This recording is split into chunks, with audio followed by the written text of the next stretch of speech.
Why, it's episode 300! How exciting! Welcome, guys. This is the Bionicle Inspiration Series. I'm sure you know by now, but we spotlight MOCs from across the Bionicle community to inspire you.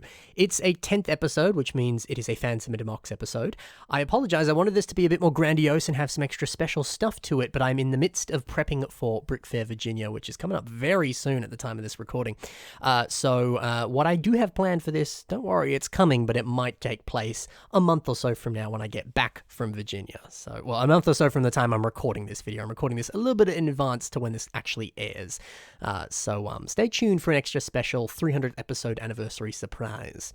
Anyway, let's dive into those fan-submitted MOCs. We begin with a MOC by Aiden Builds, and this is Blyrakas. This is gorgeous. The idea of repeating these teal flipper pieces to look like scales on a dragon is so clever.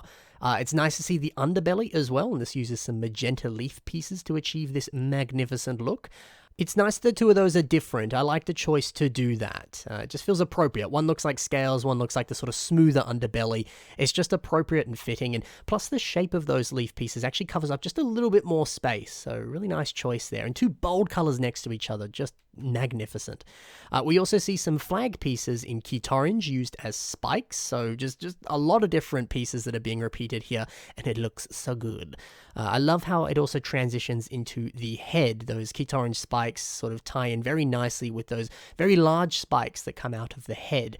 It kind of almost feels like a kind of crown of sorts, which just looks really cool. So it's nice to have that visual consistency all throughout this, and seeing those pieces sort of grow in size in some fashion. That's pretty cool. So how was this made? Well, I didn't see any images that show any breakdowns, not that there need to be, but I imagine this is made with the use of these octagonal connector pieces, and then the flippers are attached, the flippers and the leaves are attached on with different kind of clips and things. And I guess there's flex tube running through that as well. That's how I imagine this is made. Probably could be something a bit more complex and different. I really don't know, but that's how I would do it if I was building this. So it's a pretty simple design, but it looks great. Also, the stand that holds this dude up is simple but very effective.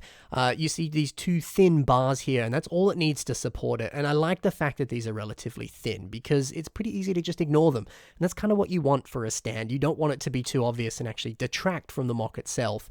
So the fact that it just gets the job done, doesn't look too pretty doing it, that's all that matters. So a phenomenal MOC with a very elegant and simple but very nice stand as well. Sean Matthews has built Prowler, or at least a MOC inspired by Prowler. The email wasn't too clear if this is a direct analog to Prowler, or if it's just his own sort of take on the character, kind of looking like it, but actually not the character. Hard to say. Either way, it's a cool MOC. Of course, Prowler from the recent Spider-Verse movies, this is what the character certainly seems to be taking some inspiration from. Not so much the look from the comics specifically, but hey, either way, lovely result. I was pleasantly surprised at how nice that Motoro and Nika mask, of course this one from the Motoro set, you probably knew that, but I'm going to show you the set anyway.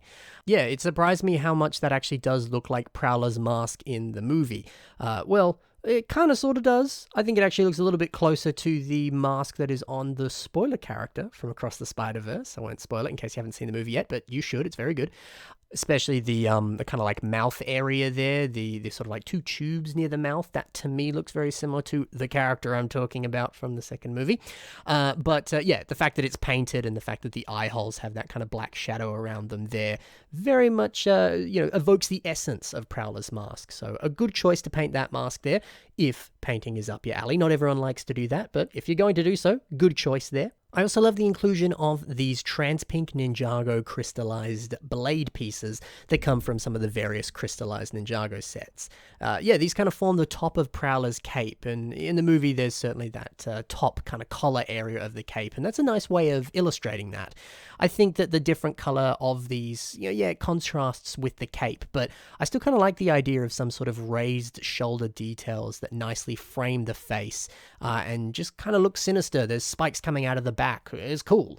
I always like the idea of like back attachments that aren't wings. I think the idea of putting something on the back there, it kind of never fails to make a MOC look menacing in some fashion. So if you can just shove some sort of like spikes or something on the back that kind of frames the head nicely and just adds a sinister quality, why not do it? It looks cool. It gets the job done. Even if it doesn't really make any sense, it looks nice. That's all you need. The wrist area has these pipes and these partout nouveau weapons that form these wrist gauntlets. They do look a lot like the weapons or the kind of gauntlets that Prowler has in the movie, and they mimic it in a very sort of slight fashion there. But either way, it's a nice looking weapon, and having some sort of gauntlet details, it always looks good, so it's a nice touch. So great to see Marvel characters brought to life here with Bionicle pieces, always awesome to see. Let's move over to the next mock. This is Mantax, and this was built by your boy Endy. We got ourselves one of those fandangled custom masks here, and it's been painted in a very nice fashion. We also have a painted Chima torso on this guy too. So the paint job on these, I think, is really cool. I love the idea of highlighting some of the different rivets and details in one color, and then keeping the rest of it in lime. I think it looks great. If you're someone who enjoys painting pieces, highlighting specific details like that with paint, I think is a really smart and clever way of just making it look a lot cooler. And I mean, look how great it looks. It's awesome. Now, in the email, they said that they wanted to ensure that every limb was built from scratch, and they wanted to include as much detail as possible with all sorts of pistons and wires. Now, we can see some things that resemble tubes on the underside of the arm. It's a really smart way of filling in the gaps there and just adding some nice detail to the underside, which may have otherwise, like your typical CCBS sets, looked kind of dull and boring and unarmored. So nice additions there. There's also some wires on the back that we can see here. These look really nice as well. I love this blue one specifically. The blue accents on this mock are really nice. They complement the lime and the gunmetal in a beautiful way. So that extra highlight there does a lot. I also think these wrist blades are pretty cool. It's great to see that blue continued across here, and nice to see just that in general these weapons tie into the color scheme. That's also a good addition there. So a very solid Hero Factory mock, actually. This said in the email this was Hero Factory inspired, so very, very cool. Alark 1 has built Splitface, Twins of Horror. So this is a super unique take on the character of Splitface. Let me show you the original set. This is what he looked like. Now let me show you the mock. This is what it looks like. So yeah, instead of it being a sort of two-faced Harvey Dent-inspired style character, now it's this kind of conjoined twin or a physically split being that is still linked in some fashion. It's cool. Yeah, it's just a really unique way of approaching this build. The idea of conjoined twins as a mock, I can't say I've ever seen that before. And I really like the idea of the tubing that links these two characters together. I think it's a great touch. There are some areas where they are physically joined, but the idea of also including these tubes, it makes this mock feel a little bit less like thrown together and actually bridges the space between these mocks in a bit more of a seamless way. And also the negative space in between these pieces still makes them feel like they are separated, even though they are actually physically linked. So it was a good choice. I like too that the split face masks remain split. Normally when people use the split face mask, they put the two together or they put two of the same color together so that the mask is one color. But the fact that they are split in this fashion, you don't really see people do that all that much, so it's nice that that's been done here. It's also cool that the weapons are expanded a little bit more, and there's a bunch more armor on both sides of this mock here, like these stringer speaker pieces in gunmetal. It's cool to see those here. Yeah, just a really solid concept and some really interesting execution. Makasu has built Doom and Bloom. So in the email, they stated that the reason that they built this mock was to use a bunch of the small flower pieces that are used on the mock. Apparently, they hoarded way too many of them from the pick-a-brick wall, so instead he wanted to put them to use on an actual Bionicle mock, and thus this was born. I always love that sentiment. I'm sure most of us have a very similar situation where we have parts that we've barely touched, or we have something that we just have a surprising amount of. And, I think that's a really great motivator. Actually put those mocks into action, put them in a build, instead of just having them sit around and do nothing in a drawer. I love that idea. So take a look at your collection. If you've got pieces that you're like, why do I have so many of those? Or, I bought that set, it came with like 40 of that piece. Can I find some way of building something with it? Let that be a motivator to help you build, because it's a surprisingly strong motivator sometimes. It's cool. So before I mentioned cool back stuff, that was on the Prowler mock there, the interesting things sticking out of the back. I like the fact that there is, again, a unique addition on this mock that comes out of the back. This time it's sort of framing the head almost like a halo. This is a nice design, and it's super pretty as well. Now, plant pieces come in a lot of different sets these days. They're a lot less rare than they used to be, or, well, I don't know if they were ever specifically rare, but regardless, you can buy one or two sets and get a pretty healthy amount, or in a similar fashion to what they said, plant pieces can be easily found on the pick-a-brick wall, provided people haven't bought them, which people tend to do where I'm from, and they just leave the store within minutes of arriving. But if you do have plant pieces or you've bought a set that has some, you could easily do something like this. And I think just any time I see plants on a Bionicle MOC, it almost always looks good.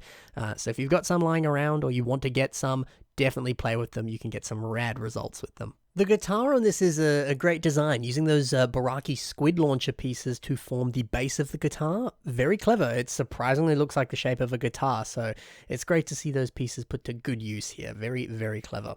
This is a really fun and cute MOC.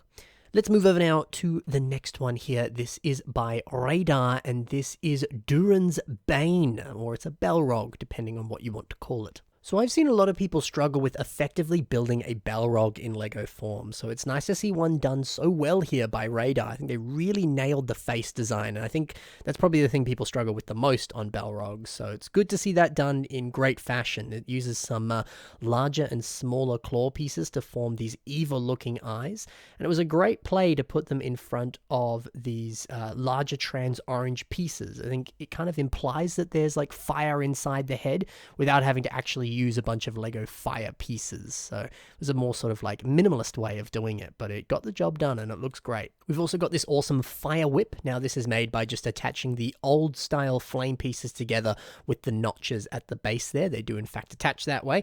I wish they'd bring back those old notches on the modern fire pieces, because the modern ones no longer have them, unfortunately, and you know that way they could connect if they did. But hey, either way, it's a fun technique if you do have some of those older fire pieces there, and it's perfect for a flame whip. There's really no other way you could do that. Now, of course, this could have some wings on it, because an actual Balrog does, but still looks fine without it. I think the rest of the build is strong enough that it doesn't really matter.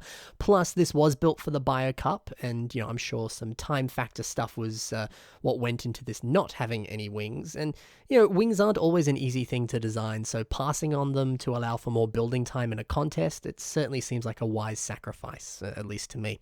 The torso design looks great too, using these repeated claws to form these abs, and also the big Balrog pecs here. Those look great. These use the black Borok face shell pieces. Now these of course come in black on the set Von Nebula, which was a great Hero Factory set, so good to put those to use there on a fantastic torso design. Yeah, all in all, what a great Balrog MOC. I think it's really accurate and just really well built, and is just a great representation of a Balrog from Lord of the Rings. That's it for episode 300 of the Bionicle Inspiration Series. More's coming, I promise, and I'll see you in future episodes. If you want to submit your own MOCs to the show, whether they're featured in a fan-submitted MOCs episode, which is every 10th episode, or just any other episode of the show, you can submit them through the submission email that's on your screen right now. It's also in the description below if you want to copy and paste it. Put it in an email, and you put whatever you want in that email with some pictures, a link, whatever. Send it my way, and I'll do my best to feature it in a future episode of the show. Additionally, in the description below is links to the MOCs that you saw today, so check out some of the other builds from these builders. They've built some cool stuff, and you should check out some of the other cool stuff that they've built. There's also links to my social media in the description as well, so you can see some of the stuff that I'm posting over on my social media. Check that out. Thank you very much for watching, guys. Happy building, and bye for now.